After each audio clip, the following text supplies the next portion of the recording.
The morning show le swagotam our studio ma papori prothom to khobor সমষ্টি পুনৰ নিৰ্ধাৰণক লৈ ৰাজ্যত অব্যাহত আছে প্ৰতিবাদৰ জোৱাৰ বৰাক উপত্যকা শিৱসাগৰ আৰু ডিব্ৰুগড়তো প্ৰতিবাদ সাব্যস্ত হৈ আছে সমষ্টি বিলুপ্তকৰণৰ বিৰোধিতা ডিব্ৰুগড়ত আজি প্ৰতিবাদ সাব্যস্ত কৰা হয় 12 ঘণ্টিয়া লাহৱাল সমষ্টি বন্ধ কাৰ্যসূচী গ্ৰহণ কৰিছে পুৱা 5 বজাৰ পৰা বিয়লি 5 বজালৈ বন্ধৰ আহ্বান সমষ্টিটোত বন্ধ হৈ আছে দোকান পোহাৰ ব্যৱসায়িক প্ৰতিষ্ঠান ঠাই ঠাই আৰক্ষী সিআৰপিএফ মুতায়ন কৰা হৈছে যাতে কোনো ধৰণৰ অপ্ৰীতিকৰ পৰিস্থিতি নহয় আৰু যদিও হয় নিয়ন্ত্ৰণলৈ আনিব পাৰে 12 ঘণ্টিয়া লাহৱাল বন্ধ আজি দিনটোত আৰু দেখিবলৈ পোৱা গৈছে এটা স্বাভাৱিকতে সকলোবোৰ এনে ধৰণে বন্ধ হৈ পৰিছে দোকান পোহাৰ সকলো বন্ধ দেখিবলৈ পোৱা গৈছে সমষ্টি পুনৰ নিৰ্ধাৰণক লৈ ৰাজ্যৰ বিভিন্ন প্ৰান্তত যি ধৰণে প্ৰতিবাদ সাব্যস্ত হৈ আছে প্ৰতিবাদৰ জোৱাৰ গতিকে খেয়া দেখিবলৈ পোৱা গৈছে এবাৰ লাহৱালত বৰাক উপত্যকা শিৱসাগৰ কালিৰ দিনটোতো আমি দেখুৱাইছিলো বৰাক উপত্যকা কেনেকুৱা ধৰণৰ এক পৰিস্থিতিৰ উদ্ভৱ হৈছিল কিমান অশান্ত হৈ পৰিছিল পৰিস্থিতি কেনেকৈ নিয়ন্ত্ৰণলৈ আনিছিল আৰক্ষীয়ে ঠিক তেনেধৰণে শিৱসাগৰ আৰু ইফালে ডিব্ৰুগড় আৰু আজি লাহৱালত ডিব্ৰুগড় লাহৱালত আজি তাত প্ৰতিবাদ সাব্যস্ত কৰিছে সমষ্টি বিলুপ্তিকৰণৰ বিৰোধিতাত প্ৰতিবাদ কৰা হৈছে 12 ঘণ্টিয়া লাহৱাল সমষ্টি বন্ধ কাৰ্যসূচী গ্ৰহণ কৰিছে আৰু দেখিবলৈ পোৱা গৈছে এক প্ৰকাৰ পুৱা 5 বজাৰ পৰা এতিয়ালৈকে অন্ততঃ দোকান পোহাৰ সকলো বন্ধ অৰ্থাৎ বিয়লি 5 বজালৈকে বন্ধৰ আহ্বান কৰা হৈছে গতিকে ব্যৱসায়িক প্ৰতিষ্ঠান দোকান পোহাৰ সকলো বন্ধ আৰক্ষী মুতায়ন কৰা হৈছে সিআৰপিএফ মুতায়ন কৰা হৈছে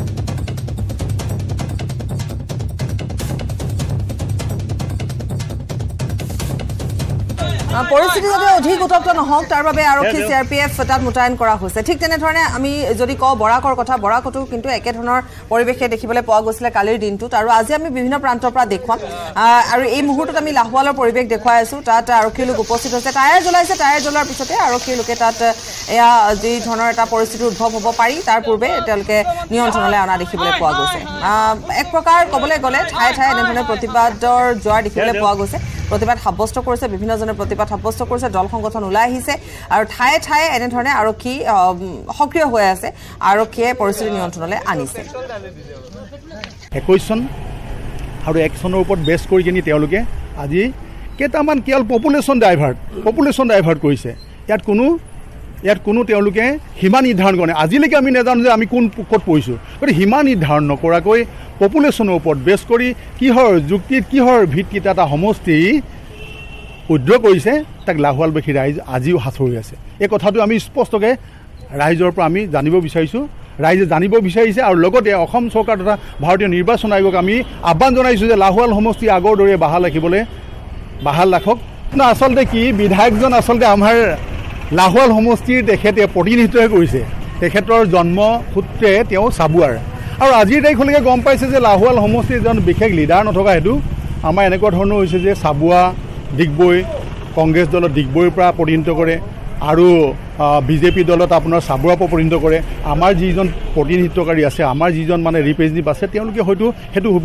সুবিধাৰ পৰা বঞ্চিত হৈছে গতিকে তেওঁলোকেতো নিশ্চয় লাহৱাল সমষ্টিৰ স্বাৰ্থতো কথা নক'ব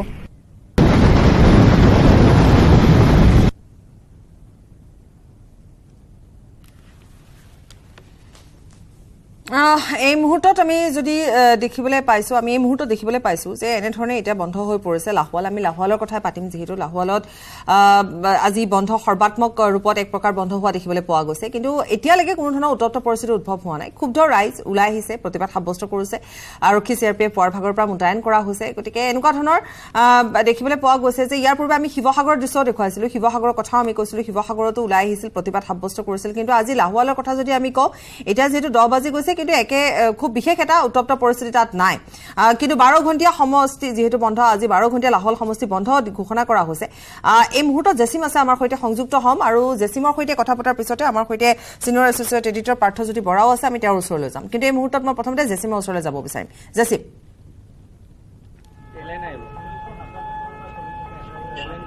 হয় পাপৰি যি বন্ধৰ সৰ্বাত্মক প্ৰভাৱ সেয়া লাহৱাল সমষ্টিত ইতিমধ্যে দেখা গৈছে স্বাধীনোত্তৰ কালৰ দ্বিতীয়টো আচলতে সাধাৰণ নিৰ্বাচনৰ পাছতেই এটা বিধানসভা সমষ্টিৰ স্বীকৃতি পাইছিলে এই লাহৱাল সমষ্টিয়ে এটা ঐতিহ্য আছে গৰিমা আছে ইয়াৰ লগত বিভিন্ন জাতি জনগোষ্ঠীয় লোকে বসবাস কৰে এই অঞ্চলটোত নিজৰ ঠাইকণ নিজৰ সমষ্টিটোৰ যি গৰিমা সেয়া হেৰাই দিয়াৰ যি উপক্ৰম ঘটিছে তাৰ আচলতে উপলব্ধি মৰ্মে কৰিছে এইসকল লোক আৰু জাতীয় জনগোষ্ঠীয় সংগঠনৰ নেতাও আছে স্থানীয় লোক আছে আমি প্ৰথমতে কথা পাতিবলৈ চেষ্টা কৰিম কি ক'ব হয় এইখিনিতে প্ৰথমতে আমি লাহোৱালবাসীৰ ৰাইজ হিচাপে আমি বহুত দুখ প্ৰকাশ কৰিছোঁ প্ৰথম কথা হ'ল আমাৰ যি সমষ্টি আছিলে এয়া আজিৰ সৃষ্টি হোৱা আপোনাৰ সমষ্টি নহয় নতুনকৈ নিৰ্ধাৰণ হোৱা ইয়াত 17টা পঞ্চায়ত থকা এটা বহুত এটা বৃহৎ এটা আপোনাৰ সমষ্টি আৰু চৰকাৰে বা ইলেকশ্যন কমিশ্যনাৰে যি এই কাম কৰিছে এয়া প্ৰায় 1.5 লাখ 2 লাখ মানুহৰ আমাৰ আৱেগৰ লগত তেওঁলোকে খেলিছে বহুতে গমেই পোৱা নাই আচলতে কি হেৰাব গৈছে কিন্তু আমি নিজৰ প্ৰথম পিতৃ পৰিচয় হেৰুৱাইছোঁ আজি আমি যেনেকৈ সমষ্টিটো আমাৰ নাহিয়া হ'ল আমি বাহিৰত যোৱাৰ লগে লগে প্ৰথমে আমি কওঁ যে আপোনালোক ক'ৰ হয় আমি কওঁ লাহোৱাল কিন্তু আমাৰ সেই পিতৃ পৰিচয় আজি নোহোৱা হৈছে গতিকে এই ক্ষেত্ৰত আমি আটাইতকৈ দুখ লাগিছে কিয় আমাৰ এই মানুহসকলক নুসুধাকৈ তেওঁলোকে এই আপোনালোকৰ সমষ্টি পুনৰ নিৰ্ধাৰণৰ কাম মানে তেওঁলোকে কৰিলে আৰু এটা কথা কওঁ যদি আমাৰ লাহোৱাল সমষ্টিটো ইমানেই কাম নাইকিয়া আছিলে তেনেহ'লে লাহোৱাল সমষ্টি কিয় এই মোহনবাৰী এয়াৰপৰ্ট বনাইছে কিয় ৰেলৱে ষ্টেচন বনাইছে লাহোৱাল সমষ্টি কিয় আপোনালোকে এই বাগান যিবোৰ আছে ইয়াৰ পৰা কিয় টেক্স লৈছে লাহোৱাল সমষ্টিক এৰি দিব লাগে লাহোৱাল সমষ্টিৰ ৰেলপথ আপোনাৰ ৰাস্তা পদূলি এৰি দিব লাগে যদি তেওঁলোকে লাহোৱাল সমষ্টিৰ মানুহকে তেওঁলোকে বুজি নাপায় আৰু দ্বিতীয় কথা মই এটা কথা কম মই হিমন্ত বিশ্ব শৰ্মা ডাঙৰীয়াক অনুৰোধ কৰিম আপুনি কিন্তু এজন মানুহ গাখীৰ খুৱাই মানে সাপ পুহিছে সেইজন হ'ল বিনোদ হাজৰিকা তেওঁ যেতিয়া ৰাইজৰে মানুহ হয় আপোনাৰ কি মানুহ হ'ব এই কথাটো আপুনি সদায় মনত ৰাখিব তেওঁ যেতিয়া আমাৰ এই 1.5 লাখ 2 লাখ মানুহৰ অন্তৰৰ কথা বুজি নাচালে তেওঁ হাঁহি খিকিন্দালি মাৰিছে তেনেহ'লে তেওঁক আপুনি গাখীৰ খুৱাই সাপ পুহিছে এয়া কিন্তু হিমন্ত বিশ্ব শৰ্মা ডাঙৰীয়া আমি এই লাহোৱালবাসী ৰাইজ হিচাপে আপোনাক কৈছোঁ কাৰণ তেওঁ আজি যিটো কথা লৈ আমাৰ ইয়াত থাকিব লাগিছিলে প্ৰথমতে মাতিব লাগিছিলে যে সমষ্টিটো আমাক লাগিব কিন্তু তেওঁ তাত নহয় ক'ৰবাত বহুৱালি কৰি ফুৰিছে তেওঁ ক'ৰবাত মেল মিটিং কৰি ফুৰিছে কিবা তেওঁৰ নিজৰ পাৰ্চনেল কামত লাগি আছে আমি তেওঁৰ নিজৰ পাৰ্চনেল কামৰ কাৰণে তেওঁক আমি ভোট দি আমি জয়যুক্ত কৰা নাছিলোঁ আৰু সেইকাৰণে আমি লাজ পাইছোঁ কিন্তু যিয়ে নহওক আমি আপোনাৰ ওচৰত আজি আকৌ অনুগ্ৰহ কৰিছোঁ যে আমাৰ সমষ্টিটো আমাৰ পৰা কাঢ়ি নিনিব কাৰণ আমি ইয়াত এজন দুজন মানুহ নাই প্ৰায় 1.5 2 লাখ আমি জনবসতি এটা অঞ্চল ইয়াত আমি সকলো থলুৱা মানুহ আমি ইয়াত আছোঁ আৰু ইয়াত আমাৰ কেতিয়াও কোনো মতভেদ সৃষ্টি হোৱা নাই আমাৰ নিজৰ মাজত বহুত মিলা প্ৰীতি আছে গতিকে এই সমষ্টিটো আপোনালোকে আমাৰ পৰা কাঢ়ি নিনিব আৰু যদি ইয়াৰ পৰা কাঢ়ি নিয়ে আপুনি নিজে দেখিছে আৰু হয় ৰাইজ কিছু ক্ষুব্ধ হৈছে উত্তপ্ত হৈছে আৰু কোনো ঠাইত আমি ইতিমধ্যে কৈছোৱে যে সমষ্টি পুনৰ নিৰ্ধাৰণক লৈ যেনেকুৱা এটা পৰিৱেশ বৰ্তমান দেখিবলৈ পোৱা গৈছে ঠাই ক'ৰবাত যদি উৎসাহিত হৈছে আদৰণি জনাইছে ক'ৰবাত এনেধৰণে সমষ্টি বিলুপ্ত হোৱাৰ বাবে প্ৰতিবাদ সাব্যস্ত হৈছে গতিকে এটা মিশ্ৰিত প্ৰভাৱ দেখিবলৈ পোৱা গৈছে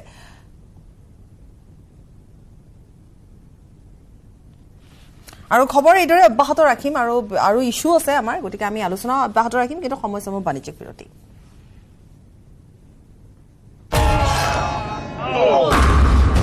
মাইথান ষ্ট্ৰং মাইথান ষ্টীল নিৰ্মাণৰ মানদণ্ড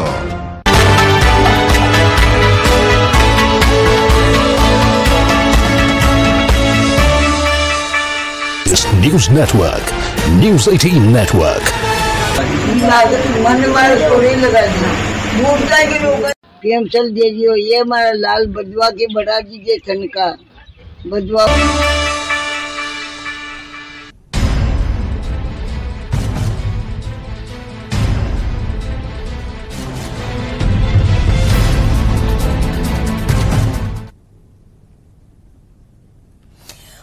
খন্তেক বিৰতিৰ পাছত আৰু এবাৰ আমি অন্য এটা বিষয়ৰ মাজলৈ আহিছোঁ বজাৰত জুই লাগিছে হয় বজাৰত জুই লাগিছে মূল্য বৃদ্ধি হৈছে প্ৰতিটো পাচলিৰ দাম বৃদ্ধি পাইছে গতিকে ৰাইজৰ মাজত এটা হাহাকাৰ লাগিছে সৰ্বসাধাৰণ জনতাৰ ওপৰত এক প্ৰকাৰ মাধমাৰ আৰু ইটোৰ পাছত সিটোকৈ মূল্য বৃদ্ধিয়ে এতিয়া সৰ্বশ্ৰান্ত কৰিছে ৰাইজক জুৰুলা কৰি তুলিছে বজাৰলৈ যাবলৈ মানুহে ভয় খাইছে পাচলি বজাৰলৈ যাবলগীয়া হ'লে এতিয়া এশবাৰ মানুহে চিন্তা কৰিবলগীয়া এটা পৰিৱেশৰ সৃষ্টি হৈছে আমি যদি চাওঁ তেতিয়াহ'লে কেনেধৰণে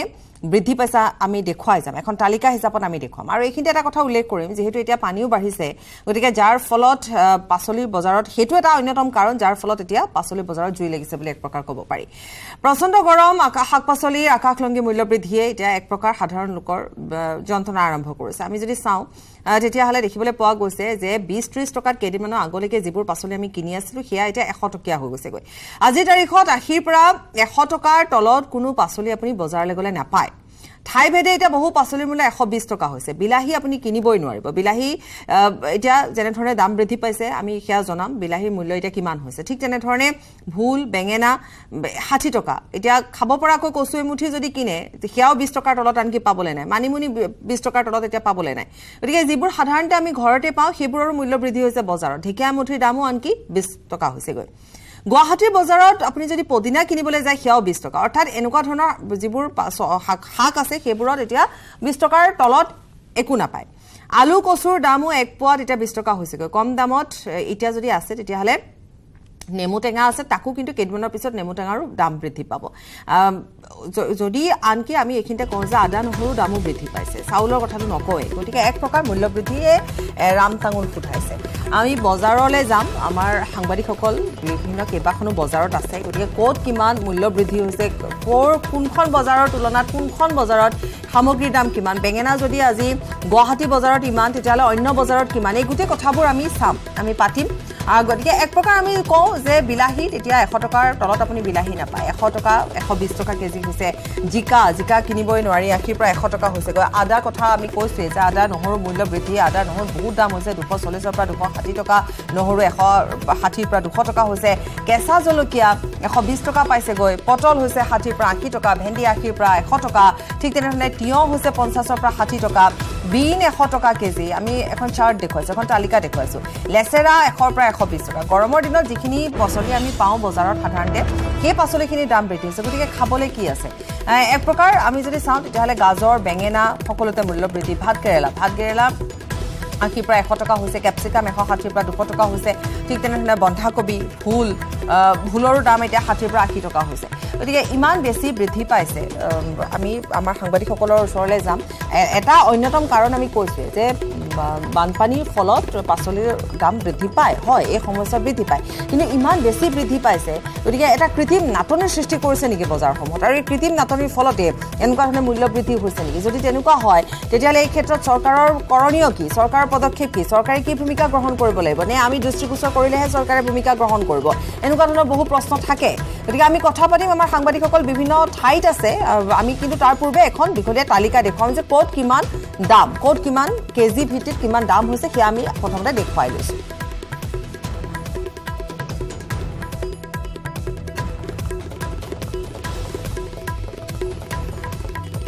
বলেন আছে আমাৰ সৈতে গুৱাহাটী বজাৰৰ পৰা ইফালে আমাৰ নিৰঞ্জন দাস আছে মই প্ৰথমতে বৰপেটাত কিমান দাম সেয়া জানি ল'ম তাৰপিছত মই বলেনৰ ওচৰলৈ আহিম আমি আহিছোঁ নিৰঞ্জন আপোনাৰ ওচৰলৈ আৰু আপুনি এখন বজাৰত আছে আমি যিখিনি মূল্য বৃদ্ধিৰ কথা কৈছোঁ প্ৰতিটো শাক পাচলিৰ দাম কিমানকৈ বাঢ়িছে সেয়াও আমি কৈছোঁ গতিকে কেজি লৈ কিমানকৈ বাঢ়িছে এবাৰ আপোনাৰ পৰা জানি লওঁ বৰপেটাৰ নিশ্চয়কৈ পাপৰি যি পাচলিৰ মূল্য যথেষ্ট বৃদ্ধি পাইছে কাৰণ বিশেষকৈ যদি আমি বৰপেটা জিলাত চাওঁ বৰপেটা জিলাত বানে বিধ্বস্ত কৰিছে বৰপেটা জিলাখন খেতিপথাৰ পানীৰ তলত বুৰ গৈছে তাৰপিছতে পাচলিৰ মূল্য হৈছে আনহাতে যদি আমি চাবলৈ যাওঁ তেনেহ'লে বিলাহী কিন্তু কৈছে যে তেওঁলোকে শ্বিলঙৰ পৰা আহি আছে যিহেতুকে শ্বিলঙৰ পৰা বিলাহী আহি আছে শ্বিলঙততো তেনেকুৱা পানীৰ কোনো প্ৰকোপ পৰা নাই গতিকে শ্বিলঙৰ বিলাহীৰ মূল্যটো বৃদ্ধি হ'ব নালাগিছিল কিন্তু বিলাহীৰ মূল্য যথেষ্ট বৃদ্ধি হৈছে আমি দেখিবলৈ পাইছোঁ মোৰ লগত আছে আমি কিছু দেখুৱাইছোঁ এয়া হৈছে পাচলিৰ বজাৰ হাউলি মই উপস্থিত আছোঁ হাউলি পাচলি বজাৰ আৰু মই দোকানীৰ লগত কথা পাতিম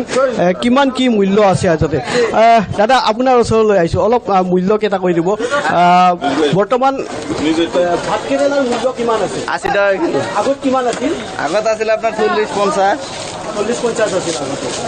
আৰু এতিয়া এই কিলোবিলাকত কিমান কৰিলে বানপানী কিয় কিমান 60 টাকা আগত কিমান আছিল বানপানী আগত 35-30-40 জিকা আগত তেনেহ'লে ধৰকচোন 50 টাকা বা 60 টাকা আছিল জ্বালাত দাম যথেষ্ট বৃদ্ধি পাব নেকি জলকীয়াৰ দাম কিমান বৰ্তমান জলকীয়া আপোনাৰ এই 250 টাকা কেজি হৈ আছে বৰ্তমান জলকীয়া 250 টকা কিনি কেজি হৈ আছে দাদা আপোনাৰ লগত কথা বজাৰ কৰিবলৈ আহিছে কেনেকুৱা মূল্য বহুত বৃদ্ধি মানে 60 টাকাৰ তলত 80 টাকা হৈ গৈছে প্ৰতিটো বস্তুৰে দাম বাঢ়িছে আজি কি কিনিলে আজি অলপ কেৰেলা কিনিলোঁ ভাত কেৰেলা কিনিলোঁ কিমান কৰি ল'লে 80 টাকা কৰি কেইদিনমান আগতেও আপুনি বজাৰ কৰিছিল তেতিয়া কিমান মান আছিল এতিয়া আছিল 40 টাকা কৰি আছে নিৰঞ্জন আপুনি লাইনত থাকক মই এবাৰ বলেনৰ ওচৰলৈ আহিম বলেন আমি যদি চাওঁ তেতিয়াহ'লে আপুনি এতিয়া ভাত কেৰেলাৰ দাম আমি হাউলি বজাৰত চালোঁ বলেন যে তাত আগতে 40 টকা অৰ্থাৎ 40 টকা বাঢ়ি গ'ল 80 টকা হৈ গ'ল এতিয়া পূৰ্বতে 40 আছিলে আপুনি কোনখন বজাৰত আছে আৰু তাৰ মূল্য আমি জানিম বেলতলা বজাৰত আছোঁ যিহেতুকে ইয়াত দেখিবলৈ পাইছোঁ যে আচলতে গ্ৰাহকৰ উপস্থিতি তেনে হেৰেঙা দেখিব পোৱা হৈছে স্বাভাৱিকতে সামগ্ৰীৰ মূল্য বৃদ্ধি হোৱাৰ লগে লগে আচলতে গ্ৰাহকসকলে আচলতে বজাৰলৈ আহিব ভয় কৰা পৰিৱেশ হৈছে দেখিব পোৱা গৈছে মই এগৰাকী গ্ৰাহক আছে তেখেতৰ লগত কথা পাতিবলৈ চেষ্টা কৰিছোঁ দাদা আপোনাৰ ওচৰলৈ আহিছোঁ যে মানুহে বজাৰলৈ আহিব ভয় কৰা হৈছে কাৰণ সামগ্ৰীৰ অভাৱনীয় হাৰত দাম বৃদ্ধি পালে আৰু যদি চোৱা হয় এসপ্তাহ বা 15 দিনৰ ভিতৰতে আচলতে এই মূল্য বৃদ্ধি হয় মূল্যৰ প্ৰতিটো বস্তুৰে মূল্য বৃদ্ধি হৈছে এতিয়া আমাৰ নিচিনা মানুহ চলাটোৱে প্ৰব্লেম হৈ গৈছে শাক পাচলিৰ পৰা আৰম্ভ কৰি প্ৰতিটো বুকত আৰু আপোনাৰ মুঠতে মধ্যবিত্ত নিম্ন মধ্যবিত্ত পৰিয়ালবিলাক এতিয়া শেষ হৈ যাব এতিয়া আপুনি কি ল'লে বিলাহী লোৱা দেখিবলৈ বিলাহী কেজি মই 120 টকাকৈ লৈছোঁ কেজি 120 টকা আৰু যদি আমি চাওঁ যে 6 বা 7 টাতকৈ বিলাহী বেছি নহয় অৰ্থাৎ এটা বিলাহীত আপুনি যদি চাই এইটো 10 টকাকৈ পৰিলে ডেফিনেটলি হয় সেইটোৱে মই ক'লোঁ নহয় আমাৰ নিচিনা মানুহ এতিয়া দিগদাৰী আছে চলাৰ নিশ্চয়কৈ সৰ্বসাধাৰণ লোক চলাৰ কাৰণে বৰ অসুবিধাৰ সন্মুখীন হৈছে আপোনাৰ ওচৰত আহিছোঁ যে বজাৰখন আপুনি দুবাৰমান চালে আচলতে চাই প্ৰতিবিধ সামগ্ৰীৰ দাম আচলতে 100 টকাৰ তলত নাই এতিয়া নাইতো এতিয়া আমাৰে দিগদাৰ আছে কিনিব হয় মই ভাবিছো বিলাহী বোলে 100 টকা বহুত জলকীয়া দুটা দাম 10 টকা আৰু কি ক'ম আৰু সেইকাৰণে মাছৰ সামগ্ৰী মাছকে নিবলৈ আহিছোঁ সৰু সুৰা মাছ আৰু কি বস্তুৰ দাম বাঢ়িছে কিন্তু একচুৱেলি মেইন ঠাইত ইমান দাম নহয় এইবোৰ যিবোৰ খুচুৰা বেপাৰী তেওঁলোকে দাম বেছি কৰে হয় আমি মানি লৈছোঁ যে বানপানী হৈছে খাদ্য শস্যসমূহৰ ক্ষেত্ৰত কিছু সমস্যাৰ সন্মুখীন হ'ব কিন্তু এই যিখন বজাৰৰ যাৰ যিটো দাম তাৰ আঁৰত কোনোবা হয়তো তাত থাকিব পাৰে বুলি সন্দেহ কৰিব পাৰি আছে আমাৰ অসম চৰকাৰৰ ছাপ্লাই ডিপাৰ্টমেণ্টে আছে তেওঁলোকে এইবোৰ চোৱা চিতা কৰিব লাগে দামটো মেইনটেইন কৰি ৰাখিব লাগে যিটো জেনুইন দাম তেওঁলোকক দিব লাগে তেওঁলোকৰ লাভ হয় যাতে গ্ৰাহকৰ লাভ হয় আমাৰ ইয়াত কোনো ইনষ্ট্ৰাকশ্যন নাই ছাপ্লাই ইনষ্ট্ৰাকশ্যন এটা ডিপাৰ্টমেণ্ট আনিছিলোঁ শুনিছোঁ কিন্তু আজিলৈকে মোৰ ইয়াত 25-30 বছৰ হ'ল কিন্তু আজিলৈকে দেখা নাই কেতিয়া আহিছে কেতিয়াবা আহিছে যদিও ক'ব নোৱাৰোঁ কিন্তু তেওঁলোকৰ মাজতে মই বেপাৰীবোৰক সোধোঁ আজিকালি পুলিচক পইচা দিওঁ নিদিওঁ বোলে আজিকালি তেনেকৈ নিদিওঁ আৰু যিবোৰে পইচা তুলিবলৈ আহে তেওঁলোকে বহুত টকা লয় এটা সামান্য সৰু সুৰা বেপাৰীৰ পৰা এই মাইকীমানৰ পৰা 200-300 টকা পৰ্যন্ত লয় সেইটো মই জানো মানে অনিয়ন্ত্ৰিত এটা পৰিৱেশ আৰু তাৰ কাৰণে এই ধৰণৰ সমস্যা হয় সেইটো কাৰণে কিন্তু তেওঁলোকে যদি দাম যিবোৰ পইচা তুলিবলৈ আহে তেওঁলোকক যদি 200-300 টকা দিব তেওঁলোকতো লাভ কৰিব লাগিব সেইকাৰণে তেওঁলোকে দামটো বেছি কৰি দিয়ে আৰু দুটাটো গ্ৰাহকৰ ওপৰত এই আৰু লিখিত কৰিব তেনেকৈ চলিব লগা হৈছে নিশ্চয়কৈ চলিব যথেষ্টখিনি অসুবিধা হৈছে কাৰণ বজাৰৰ সামগ্ৰীৰ দাম এতিয়া চাই মানুহ উভতিব লগা হৈছে কাৰণ সামগ্ৰী কিনিব পৰা এতিয়া উপায় নাই আপোনাৰ ওচৰলৈ আহিছোঁ বজাৰখন আমি চালোঁ যে মোনাখন ভৰাবলৈকে হয়তো ইয়াত 1000 টকা লাগিব নিশ্চয় লাগিব ইমান দাম হৈছে বস্তু কি কৰিম আৰু খাবওতো লাগিব আহিছোঁ আৰু ওলাই কি ল'লে আপুনি মই ল'লোঁ ভেন্দি মূলা আৰু নেচাৰা কেইটকা গ'ল ইয়াতে মানে 30 টকা পোৱা হ'লে 120 টকা কৰি লৈছে কেজি গোটেইবিলাক বস্তু একে দাম কেনেকৈ চলিব এনেকুৱা দাম হ'লে কেনেকৈ চলিব সেইটোৱেইটো হ'ল কথা কেনেকৈ চলিম নোৱাৰিলেও তাৰ উপায় নাই নোৱাৰিলে খাবও লাগিব বয়স হৈছে সঁচাকৈ বলে এনেকুৱা এটা সমস্যালৈ আহি পৰা হৈছে যে খাবই লাগিব বয়স বুলি নহয় খাবই লাগিব জীয়াই থাকিবলৈ খাবই লাগিব কিন্তু যি ধৰণে আপুনি এতিয়া চাওক যে এপুৱাকৈ সামগ্ৰী ল'ব লগা হৈছে কিন্তু আকৌ দুদিনৰ পিছত আকৌ আহিব লাগিব সেইখিনি বজাৰ কৰিবলৈকে গতিকে কেনেকুৱা তথৈবচ এটা অৱস্থা হৈছে মই বলেন আপুনি যদি অকণমান লাইনত থাকে মই এবাৰ নিৰঞ্জনৰ ওচৰলৈও যাওঁ আপুনিও অকণমান আগবাঢ়ক কাৰণ দেখিবলৈ পোৱা গৈছে বেলতলা বজাৰ বুলি ক'লে যি ধৰণৰ তাত পৰিৱেশ তাত বৰ বিশেষ এটা ভিৰ ভাৰ নাই হয়তো খোলা আছে বাবে হ'ব পাৰে যিয়ে নহওক আপুনি অকণমান থাকক মই নিৰঞ্জনৰ ওচৰলৈ যাম আৰু পাৰ্থ যেহেতু আমাৰ সৈতে আছে মই প্ৰথমতে পাৰ্থ আপোনাৰ ওচৰলৈকে আহিছোঁ পাৰ্থ এই আমি যেতিয়া এই প্ৰশ্নটো চৰকাৰৰ ঘৰৰ কাৰোবাক কৰিবলৈ যাম আমাৰ যেতিয়া আমাৰ সাংবাদিক বলেনে হওক নিৰঞ্জনে হওক যেতিয়া সুধিবলৈ যাব এটা উত্তৰ পোনে তেওঁলোকে দিব যে খেতি ঘৰতে কৰক একদম সিধা উত্তৰ এটা দিব খেতি ঘৰতে কৰক কিনিব নালাগে এনেকুৱা ধৰণৰ তুলুঙা মন্তব্যৰে সমস্যা সমাধান হয় জানো হয় স্বাভাৱিকতে নহয় আৰু গুৱাহাটীৰ ৰাইজে কেনেকৈ ঘৰত খেতি কৰিব সেই ধৰণৰ বিভিন্ন সমস্যা আছে কিন্তু বলেনৰ পৰা মই জানিব বিচাৰিম বলেন যদি সংযুক্ত হৈ আছে এই মূল্য বৃদ্ধিৰ ক্ষেত্ৰত বা বিলাহীৰ দাম নিশ্চিত কৰা বা অন্যান্য শাক পাচলিৰ দাম নিশ্চিত কৰাৰ ক্ষেত্ৰত চৰকাৰৰ যি থাকিব লাগে হস্তক্ষেপ সেই হস্তক্ষেপ নাই নেকি বেপাৰীসকলে যি ধৰণে পাৰে সেই ধৰণেই মূল্যসমূহ নিশ্চিত কৰিছে নেকি বিলাহীৰ দাম 120 টকা হ'ব বা যি এখন চাৰ্ট লিষ্ট আহে যোগান বিভাগৰ পৰা আবকাৰী বিভাগ আছে সেই চাৰ্ট লিষ্টখন নাই নেকি কেঁচা শাক পাচলিৰ কাৰণে নিৰ্ণয় কৰাৰ কাৰণে আচলতে এটা বিভাগ আছে কৃষি বিভাগৰ, আৰু সেই বিভাগটোৱে আচলতে বজাৰসমূহ নিয়ন্ত্ৰণ কৰে, য'ত আচলতে পাইকাৰী বজাৰসমূহ নিয়ন্ত্ৰণ কৰাৰ তেখেতসকলৰ দায়িত্ব আছে। আৰু সেইসমূহ আচলতে কি ধৰণে নিয়ন্ত্ৰিত হয়, আচলতে কাৰ স্বাৰ্থত নিয়ন্ত্ৰিত হয়, সেয়াও কিন্তু এক লক্ষণীয়। কাৰণ পূৰ্বৰ এগৰাকী লোকে এই মুহূৰ্তত উল্লেখ কৰিলে যে আচলতে বজাৰত তেনেকুৱা ধৰণৰ যোগান বিভাগেই হওক বা কৃষি বিভাগৰ তৰফৰ পৰাই হওক বজাৰ নিৰীক্ষণ কৰিবলৈ তেওঁলোকৰ অহাৰ উদাহৰণ ইয়াত তেখেতসকলে নাই, আৰু যাৰ কাৰণে হয়তো এই ধৰণৰ খাদ্য সামগ্ৰীসমূহৰ মূল্য বৃদ্ধি অনিয়ন্ত্ৰিত হঠাৎ হৈ পৰা আমি অনিয়ন্ত্ৰিত মূল্য বৃদ্ধি। কিন্তু ইয়াৰ কাৰণ বলেন, ইয়াৰ কাৰণ বানপানী বুলিয়ে ধৰি ল'ব পৰা যায়নে আৰু অন্যও কাৰণ থাকিব পাৰে? আৰু এটা অন্যতম গুৰুত্বপূৰ্ণ প্ৰশ্ন আপুনি উপলব্ধি কৰিছেনে, বজাৰত যিহেতু আমাৰ শাক পাচলিৰ গোটেই বজাৰখন নিয়ন্ত্ৰিত হয় বা পৰিচালিত হয় বংগমূলীয় মুছলমানসকলৰ কাৰণে, যিহেতু দুদিনৰ পিছত ঈদ বকৰীদ, গতিকে বকৰীদৰ ফলত যিহেতু তেওঁলোক সেই উৎসৱ উদযাপন কৰিবলৈ গৈছে, সেই প্ৰক্ৰিয়াই বজাৰখনত প্ৰভাৱ পেলোৱা আপুনি পৰিলক্ষিত কৰিছেনে?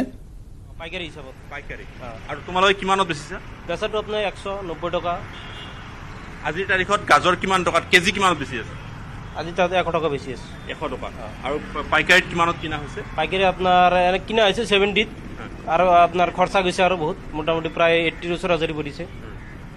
20 টাকা এটা বেনিফিট ল'ব লাগিব আৰু উপায় নাই। বাকী ভেন্দি জিকা অন্যান্যত কেনেকুৱা দাম? প্ৰায় একে দাম হৈছে, প্ৰায় একে দামত কিনিব লাগে।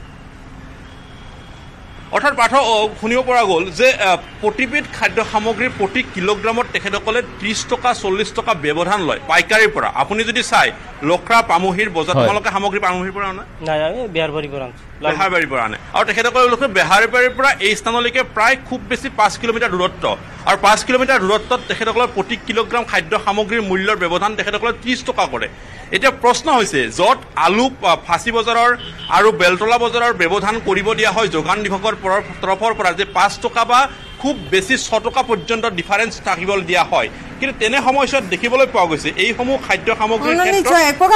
তেওঁলোকে নিজৰ বেনিফিটটো ৰাখিব, গতিকে সেয়াও 20 টকাকৈ ৰাখিছে, আনিছে 80 টকাত। গতিকে এক প্ৰকাৰ ক'বলৈ গ'লে আমি অৰ্থাৎ বজাৰলৈ গ'লে কিনিব লাগিব পাৰ্থ, আমি 100 টকাৰ তলত আমি একো পাচলি নাপাওঁ। আমি 120 টকা আমি তাৰ তলত একো পাচলি নাপাওঁ। যিয়ে বলেন ধন্যবাদ। নিৰঞ্জন, সময় হৈছে বিৰতিৰ, গতিকে আপোনাকো ধন্যবাদ দিব লাগিব।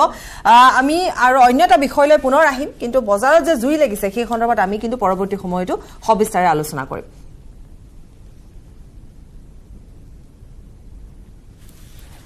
এইখিনি সময় বাণিজ্যিক বিৰতি লৈছো। কেৱল ষ্ট্ৰং নহয়